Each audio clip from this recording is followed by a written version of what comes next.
played the boxing game. And what this speaks to, and this is a boxing show, boxing is fundamentally exploitative. I get this as a fan. It's a guilty pleasure. I get it, right? And what usually it's fans and networks exploiting fighters, right? We say, we want to see you in blood and guts fights, which risks their health for the rest of their life to entertain us. But here's what's crazy to me about a fight like that. And I remember, you know, when I'm a little kid, Sugar Ray Leonard wins the gold medal. And then you blink, he's fighting Benitez for the title. Then he's fighting Durant twice. Then he's fighting Hearns. It didn't take 100 years to make the fight. But what's wild about something like this is a real super fight, and I said this on the broadcast for Crawford and Canelo, can't be promoted into existence. Right. What a real super fight is, the dust settles in an era, and there are two dudes left standing. There's Ali, there's Frazier, there's Leonard, there's Hagler, there's Mayweather, there's Pacquiao. That's a super fight, right? There's Crawford, there's Canelo. Those are two big fighters of the era. This type of fight, this could easily be at the end of an era, because Teo might be a dude left standing, and Shakur could be the dude left standing, right? I agree. Are you training to do something to not just beat Shakur, but to beat him in grand fashion? When I say grand fashion, I mean going for the knockout. Well, I think that the whole thing with is the Bible of boxing really is that if you look for the knockout, you won't get it. You know, I think really it's just all about setting a good pace early in the beginning rounds and then going from there. We have going for us when a person underestimates you. That's lovely. And that ain't the only thing he's underestimating. So we're good. Max Kellerman states that this fight is far from an easy task, describing it as a dangerous matchup for Shakur and a true test of his skills. Critically pleasing fight. We've seen the way Teo goes against some of these boxers. We've seen Shakur in some bad fights, obviously. Although Shakur looks pretty damn good against Williams and Zepeda. Teo's not a pressure guy. Likes to counter punch. Two counter punchers, really. Yes, it is not like, but there are some fights, guys. I think about Pernell Whitaker and Buddy McGirt, or Sugar Ray Leonard and Wilfred Benitez. I love the high-speed chess match. Not every fight has to be rock'em sock'em robots, right? That is, I agree with you. Aesthetically, there could be problems because someone has to take the lead, and they're both counter punchers. But Chris, Teo has some angles with his feet that might bother a guy like Shakur. That's exactly what I was thinking. Like, he has great angles with the feet. He moves greater in the ring. And combination fighter, to me, combination. Teofimo remains confident and unwavering, insisting that the fight will serve as a rude awakening for Shakur Stevenson once they finally clash in the ring. Number one, my mandatory, and he did it. He was too hesitant, trying to commit to punches. So I think that it's just something that's going to be a rude awakening for Shakur. Hey, Doug, you hear that? He said the Bible of boxing. What else is called the Bible of boxing? Ring Magazine. And he's a two-division Ring Magazine champ. Great ambassador for those championship belts as well. Yep, absolutely. I'm very big on those things. You know, I claimed 2 weight divisions, 2 Ring Magazine belts. Shakur's coach, Jack, explains that they've maintained their usual training foundation, but implemented key strategic adjustments this time to prepare Shakur in a smarter, more calculated manner. Trying a few new little things, you know what I'm saying? But other than that, it's basically the same thing we've been doing. We changed the strategy, but no camp is never exactly the same. So yeah, it's just like always. Like, we may try a little bit of this, a little bit of that, but it's mainly the same things.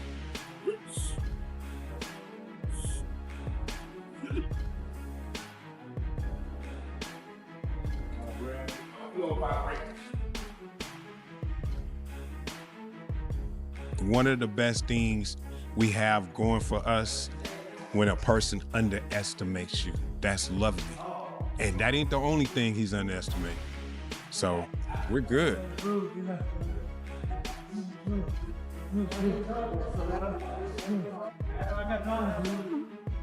Kellerman adds that while Shakur's power is undeniably impressive, Teofimo's strength and footwork inside the ring are equally formidable, reflecting both his determination and comprehensive skill set. The thing I like about Teo's style, I mean, when you have a guy like Shakur whose defense is that good, and he's not just the guy who's going to hug you, he can box, you know? The easiest thing in the world is just to pick him against everybody. Right. Yes. But Teo also has the kind of footwork, Malik, where he steps around guys. And I think about Buddy McGirt, Meldrick Taylor. Yes. Roy, you know, where Meldrick had quick enough feet where if you were going to come right at Buddy McGirt, he could box you. But Meldrick could give him angles that were more difficult. I think of Roy Jones, James Toney. If you were going to go at James Toney forget it. His defense is too good. But Roy had the feet to move around James Toney, and maybe Teo has the feet to move around Shakur. I seriously doubt it, man. Shakur is a whole different type of animal. His ring IQ is up there with the best. He's getting literally, I don't know how many times. Shakur expresses frustration over constant criticism, noting that many fail to recognize his accomplishments and often downplay his achievements, dismissing his opponents as insignificant. And just kept it moving. I do feel like I am in the situation that when I do make fighters look bad and beat them up, the first thing that they going to run to is, oh, this guy wasn't that good, or this guy is not nobody. They're going to take away from my resume, same way they did with Bud. Just like my last fight. They turned the dude that I was fighting and they say he's a cab driver. But I want to say his fight before he fought me, he fought Nakatani. Mm-hmm. And no disrespect to Teo. Teo had, a majority decision with Nakatani. Lomachenko, it took him 9 or 10 rounds to get him out of there. That dude got him out of there in 6. So he couldn't be as bad as how they made him seem. But I think I'm just in a lose situation when it comes down to it, because this time, he is fully committed to proving himself and silencing the doubters once and for all.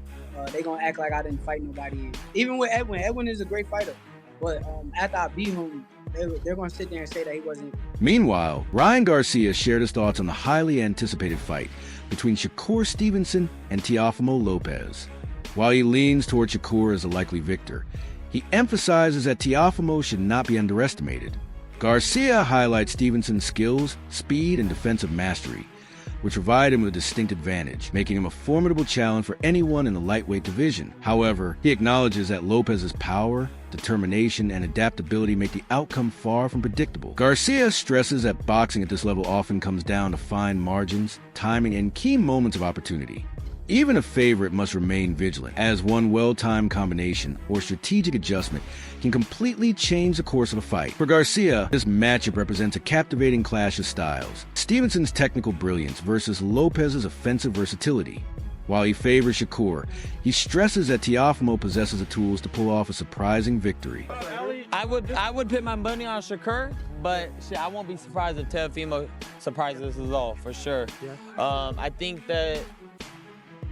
think I'm underestimating Teofimo a little bit, but I don't think he can make the necessary adjustments to his own style to combat what Shakur does best. But he could definitely prove me wrong, for sure. Oscar Valdez recently offered his perspective on the upcoming Teofimo Lopez versus Shakur Stevenson fight, explaining why he believes Teofimo has a real shot at victory. Valdez emphasizes Lopez's positioning, footwork, and natural counterpunching ability. He notes that Teofimo uses his back foot to maintain balance, step back when necessary, and utilize his long reach to land precise, sharp counters. This strategy allows him to absorb shots without taking excessive damage, a skill honed through his amateur and Olympic experience. Valdez adds that while casual boxing fans may not always appreciate this style, it remains a crucial aspect of Teofimo's game. According to Valdez, defeating a fighter like Shakur Stevenson requires patience, timing, and intelligent application of pressure. You gotta hit him first. And Shakur Stevenson, the way he's positioned, the way his back foot's there, and then you see him comfortable and he's all right, this is my shot. And you throw it, he just rocks back, or he has that back foot, just steps back, and he has a long reach, so he just counter punches you. And that's part of the game. You get hit and not get hit. And Shakur Stevenson does it to the T. He perfected that since he was an amateur and Olympian, silver medalist, and now he's done it as a professional. You know, maybe not the whole world enjoys it, but the pure boxing fan will maybe appreciate that. I know you tried to do it, and Shakur's undefeated at this point, but like, how do you beat a Shakur Stevenson? You know, I think how you beat a Shakur Stevenson, if I can go back. Teofimo must wait for opportune moments to land effective shots that push Stevenson into uncomfortable positions, much like other skilled fighters have done against technically superior opponents throughout boxing history. Valdez draws parallels to past matches where precision and well-timed actions allowed underdogs to secure unexpected victories. He explains that Lopez's ability to remain composed, control distance, and deliver counters under pressure makes him a legitimate threat. By applying smart pressure while staying defensively sound, Teofimo could challenge Stevenson's undefeated record. Valdez sees this matchup not just as a test of skill, but as a tactical battle, where Lopez's counterpunching and strategic patience could ultimately decide the outcome. Where he has no other option. We all got tremendous fighters who box very well. You got Sugar Ray Leonard to Roberto Duran came, and he ended up catching him. You got Sweet Pernell Whitaker. He was an amazing defensive fighter. So Zurdo Ramirez came in and beat him. Then and other fighters. So everyone that I think time will tell what type of fighter, but I would say a pressured fighter. Maybe someone like Pitbull. We know Pitbull has had some losses with guys who are even less defensive fighters than Shakur Stevenson. So Rayo Venezuela and then Gervonta Davis. And then Zach Moses also shared his candid assessment of the upcoming fight between Shakur Stevenson and Teofimo Lopez, confidently asserting that Stevenson is likely to dominate. He emphasizes that Shakur's technical ability, speed, and ring intelligence give him a significant edge over Lopez. Moses points out that Stevenson's control of distance, talent for reading opponents, and knack for capitalizing on mistakes make him a dangerous adversary for anyone in the lightweight division. While acknowledging Teofimo's power and determination, Moses believes Stevenson's experience, composure, and tactical discipline will allow him to neutralize Lopez's strengths. He references past fights against aggressive opponents to illustrate how Stevenson has consistently handled pressure, proving that his style is exceedingly difficult to overcome. Fight against Teofimo, Madison Square Garden next week. How do you see that playing out? I see him beating the shit out of Teofimo. I see Teo just, I don't want to really say too much, but I see Teo coming to do what he's doing. I see Shakur coming to do what he do. And I just see Shakur doing whatever he want. And any type of way he want it, that's how it's going to be. And next week is a big week. And I can't wait for bro to show everybody, for real. Should beat the shit out of him. Do you think he's going to stop Teofimo Lopez? Do you think if he wants to, he can? I mean, he act crazy. I think he can. That's all I'm going to say. He act crazy. I think he can. Last one. Obviously, with that fight in the horizon, you want to be involved in big fights like that going down, that New York, New Jersey rivalry. Is that something that inspires you when you see Shakur doing this? Antonio Tarver recently analyzed the upcoming fight between Teofimo Lopez and Shakur Stevenson, outlining what he considers the only realistic path to victory for Lopez. Tarver explains that Stevenson's greatest strength lies in controlling distance, using angles, and keeping the fight centered in the ring. When Shakur maintains his positioning, the fight naturally favors him, making it challenging for Lopez to find openings. However, if Stevenson is forced on a back foot or trapped against the ropes, Lopez gains crucial opportunities. His combination punching and ability to throw both hands rapidly make him particularly dangerous in close quarters, especially against a slick defensive fighter. Tarver also emphasizes that conditioning and mental preparedness will be key factors. Fight sort of in the middle, you gotta favor Shakur, but if he's on the back foot, if he's on the ropes, that's going to give Teofimo a lot of opportunities. And what makes Teofimo, I believe, dangerous in this fight, he throws both hands in succession. He's a combination type puncher, and that always serves well if you got a real slick defensive fighter in there. If Shakur can show us a little bit of that, what he had in his last fight, a lot of that work in the center of the ring, it's going to be an exciting fight. I think you got to favor the guy who's in the best condition, not only physically, but mentally. I think, these guys are going to have to lock in, and they can't let, that intricate, you got to have your personal life in order. You know what I'm saying? Leading up to a fight this big. Both fighters must be physically ready and fully focused, setting aside personal distractions, because even a minor lapse in concentration can prove costly at this level. While statistics and attributes favor Stevenson as a likely winner, Lopez can make the fight far more competitive by strategically forcing exchanges and applying pressure.